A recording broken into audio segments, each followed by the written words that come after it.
concours, ce n'est finalement pas une somme d'aspects techniques, aussi intéressants soit-il, c'est d'abord du vécu. Et je pense que vous vous en doutez déjà maintenant, évidemment les pictéistes, mais celles et ceux qui n'ont pas vécu le concours, vous vous doutez que ça va plus loin qu'une simulation, marquer des points ou faire entendre ses arguments. Je vais donc appeler des pictéistes de tous horizons pour parler de leur édition du concours Pictet. Mais pour rendre l'exercice plus dynamique, on est très joueurs dans le concours Pictet, je demanderai à chacune et chacun des intervenants de limiter le fil de votre exposé à 180 secondes. Je vais activer pour chacun d'entre eux un chronomètre sur mon téléphone et une cloche résonnera si cette limite de temps est dépassée. Et nous verrons ceux qui sont capables de se souvenir encore assez bien du Pictet Time.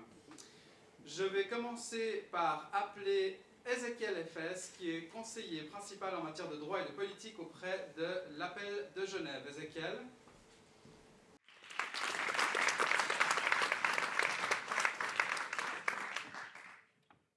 Donc, moi je m'appelle Ezekiel Efes, j'ai participé en 2011 à Najac, en représentant l'Université de Buenos Aires. C'était une expérience super, c'était une expérience qui bien évidemment a changé ma vie parce que avant les concours, je ne savais pas que je voulais faire, je voulais travailler sur le DIH et ça fait 10 ans en fait cette année dans lesquels je dédiais ma vie dans différentes positions pour l'application du DIH.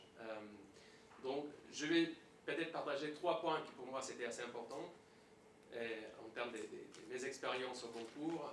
Le premier point, c'est que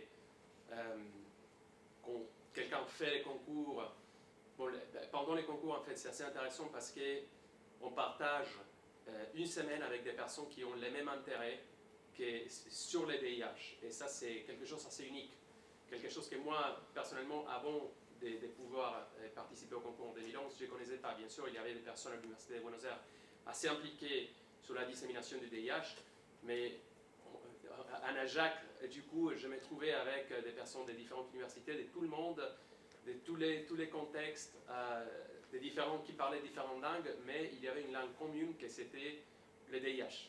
Et ça, c'était quelque chose assez...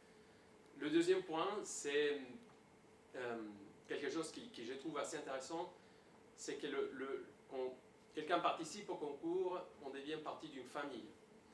Et ça, c'est assez unique, parce que dans ces 10 ans qui sont passés depuis que j'ai participé en 2011, j'ai rencontré des gens qui avaient fait les concours Pictet partout, qui ont continué à travailler sur l'application du DIH, l'application des droits de l'homme, qui ont travaillé énormément pour que les victimes du conflit armé souffrent moins.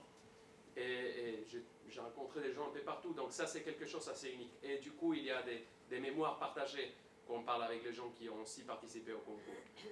Et le troisième point, bien sûr, c'est que c'est quand même, bon, je dis c'est une expérience unique. On devient partie d'une famille, on parle un langage commun. Et je ne sais pas si dans les autres concours des droits qui existent, ça se passe la même chose. Mais pour moi, l'expérience au concours Pictet, c'était assez unique, a changé ma vie et m'a déterminé à travailler dans ces milieux. Donc je suis toujours remercié à vous deux, à la famille Pictéiste en général, parce qu'il y a toute une équipe derrière qui participe dans chaque édition. Donc merci infiniment.